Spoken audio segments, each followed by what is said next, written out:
هېوادوالو لکه څنګه چې تاسو په جریان کې یاست د وړاندې په سویډن کې یو وحشي صفته انسان په عام محضر کې زموږ سپېڅلي کتاب قرآن کریم ته بېحرمتي وکړه او زموږ د نړۍ د ټولو مسلمانانو ایمانونه او غیرتونه یې چیلنج کړل.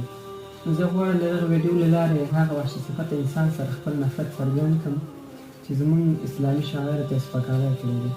په ډېرو کمو امکاناتو ما یوه داسې وسیله جوړه کړې ده چې له لرې څخه د ریموټ په واسطه کنټرولېږي او دې بیرغ ته به زه د ریموټ په واسطه باندې ورچوم.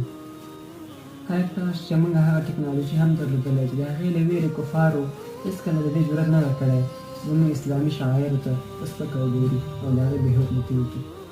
هر کاش چې هغه ورځ هم راشي چې د نړۍ په هغه بله برخه کې هم کافر زموږ د عصري ټکنالوژۍ له ویرې د موږ اسلامي شاعرو ته سپکاوی ونه کړي. هر کاش چې مسلمانان په دومره ژور خوب لیده نه وای، د کفارو څخه څو قدمه وړاندې وای، نه دا چې دومره شاته پاتې وای. کفار د مسلمانانو سره د مقابلې لپاره هر ډول وسیله یې جوړه کړې وه. نه غواړم چې ډېر په انتظار پاتې شي، راځئ چې په ګډه سره وګورو.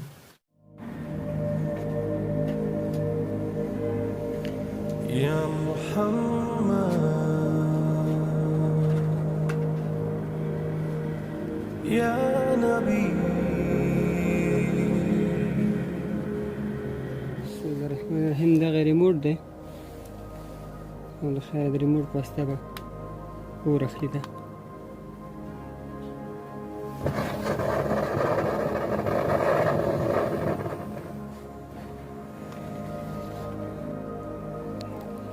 لکه څنګه چې دغو کفارو زمونږ پاک او سپېڅلي کتاب قرآن کریم ته ور اچولی او دغسې مونږ د دې بیرغ ته ور واچوو.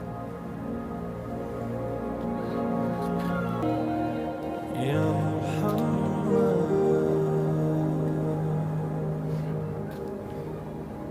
يا نبي